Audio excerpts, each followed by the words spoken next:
Hola y bienvenido a Genética Bíblica. Soy el Dr. Rob y vine a uno de mis lugares de rodaje favoritos. Un pequeño parque cerca de mi casa, que está lleno de vida, con plantas, reptiles, mamíferos, anfibios, bacterias, insectos, toneladas de formas de vida interesantes, aquí mismo. Con gran cantidad de diversidad, pero también diversidad que es específica de esta área en el mundo. Estoy en el sureste de los Estados Unidos, a una hora al oeste de Atlanta. De hecho, si te digo probablemente podrías adivinar las especies que tengo aquí. Bueno, el concepto de especie y cómo las especies se adaptan a los entornos locales, y cómo cambian con el tiempo, ha sido el enfoque de esta serie de artículos, que he hecho en Creation.com. Y esta serie de vídeos que estoy haciendo, es para complementar mis artículos. Si quieres leer un análisis más profundo, puedes ir a Creation.com y buscarlo como Carter. También puedes buscarlo escribiendo, como las especies cambian. Y una serie de artículos te van a aparecer.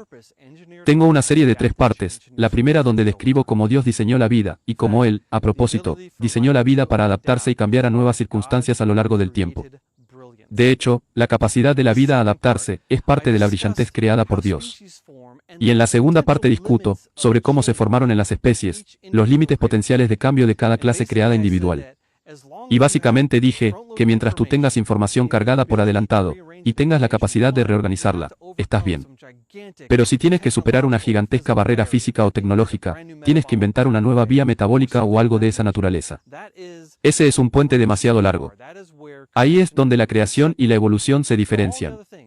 Pero con todas las otras cosas, como la adaptación, la selección natural y los cambios con el tiempo, eso está perfectamente dentro de la esfera del creacionismo, y estamos felices de hablar sobre tales cosas. Ahora en este tercer capítulo, lo voy a dividir en 2 partes. En la segunda parte, me voy a devolver con la llamada red de vida intravaromínica. Ese es un tema para más tarde. Créeme que lo haremos. Va a estar realmente muy interesante. Pero para esta primera parte, quiero discutir los diferentes tipos de grupos de organismos vivos que Dios creó. Estamos hablando de algo llamado Baramin. Baramin viene de 2 palabras hebreas. Bara es crear. Y min es clase o tipo. Algunos creacionistas les gusta decir Baramin, yo digo Baramin. Pronúncialo como quieras. Pero el Baramin es la unidad esencial creada. Dios no creó especies, creó Baramins. Cada uno según su clase creada. Lo tienes en Génesis 1:11, déjame leértelo. Después dijo Dios, produzca la tierra yerba verde, yerba que dé semilla, árbol de fruto que dé fruto según su clase. Esto se repite varias veces. Estamos hablando de diferentes clases de plantas, diferentes criaturas en el mar, aves, animales rastreros, y bestias terrestres. Esa no es una clasificación taxonómica ni científica. No es nuestra clasificación lineana, pero ese no es el propósito de la Biblia. La Biblia es una historia de salvación, no está ahí para contarnos todo lo que Dios hizo, solo nos da algo muy general sobre lo que fue creado. Pero sí dice, que dentro de cada grupo de animales o tipos específicos, están diseñados para reproducirse entre sí, y por lo tanto no con otros. Esa es la idea básica de los Baramin. Cuando nos ponemos a pensar en los seres vivos y las clases creadas, la mayoría de nosotros probablemente pensamos en leones y tigres, lobos y perros, humanos, gorilas y chimpancés, pero eso es un poco miope. Eso es tomar una visión muy superficial de la Biblia, y algo de eso es porque Noé tomó 2 de cada clase de animal a bordo del arca, así que pensamos en 2 tipos y estamos pensando específicamente en vertebrados terrestres. Y pasamos por alto el hecho de que la mayoría de las clases no tienen columna vertebral. De hecho, la mayoría de las clases ni siquiera viven en tierra firme. La mayor parte de los filos de los seres vivos viven en los océanos, muy pocos filos son terrestres.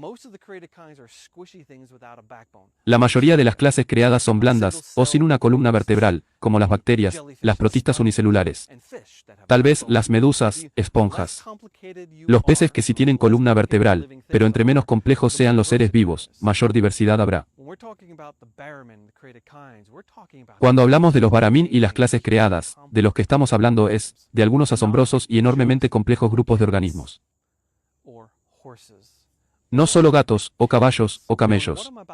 Con lo que les voy a describir, tenemos que entender que realmente no hay una división.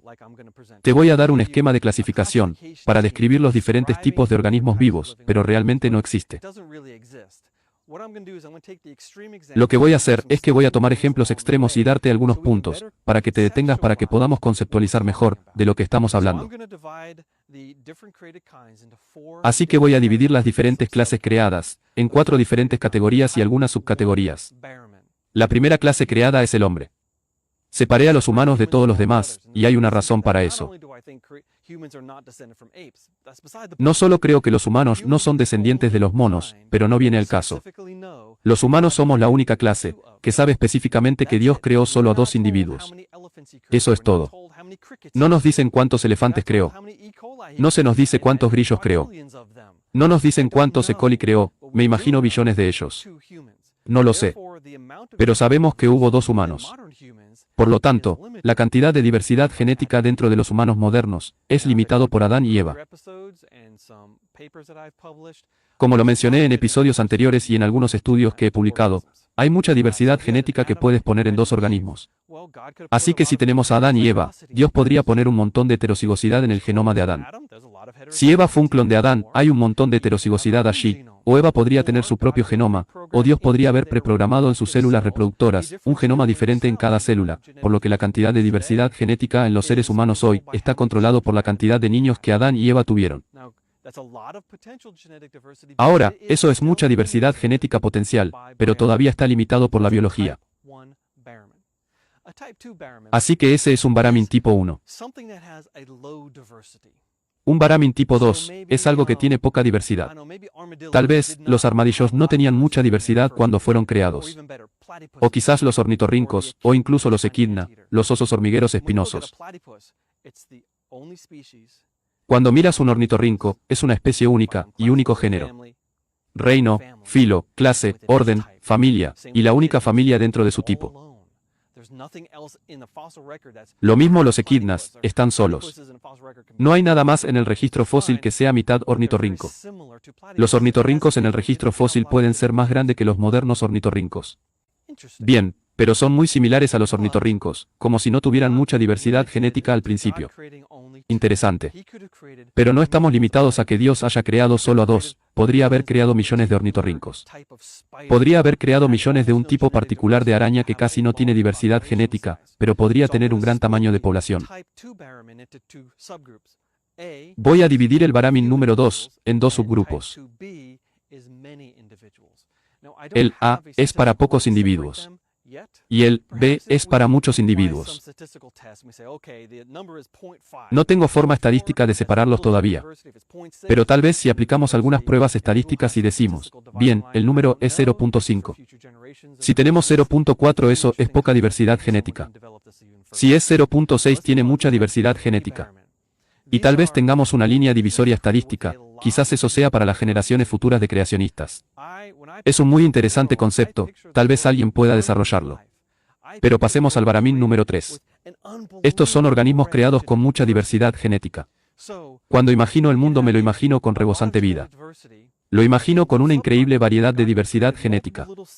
Así que, podemos tener mucha diversidad genética en pequeñas subpoblaciones. Dios podría crear varias subpoblaciones pequeñas de un tipo particular, que en realidad no se conectó inicialmente y más tarde, como crecieron en número o emigraron a diferentes lugares, tal vez podrían volver a conectarse y cuando eso suceda, podríamos tener un estallido de especiación, porque la mezcla de esos genes y la recombinación sexual, te permite obtener diferentes combinaciones de genes, que en realidad nunca hubiera existido antes. De repente apareció, porque combinaste 2 subpoblaciones diferentes de una misma clase creada. O tal vez algo como las aves que viajan largas distancias, podrían tener mucha diversidad genética y un tamaño de población enorme, pero tal vez no haya mucha discontinuidad entre ellos. Tal vez haya solo una gigantesca población mundial.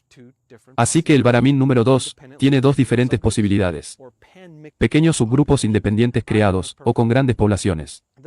Cualquiera está perfectamente bien. El Brahmin número 4 son organismos asexuales.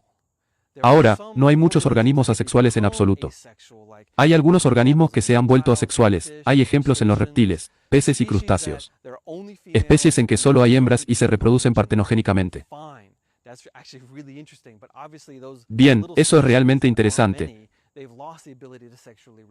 Pero obviamente esas pequeñas especies, que no son muchos, han perdido la capacidad de reproducirse sexualmente. Muy bien.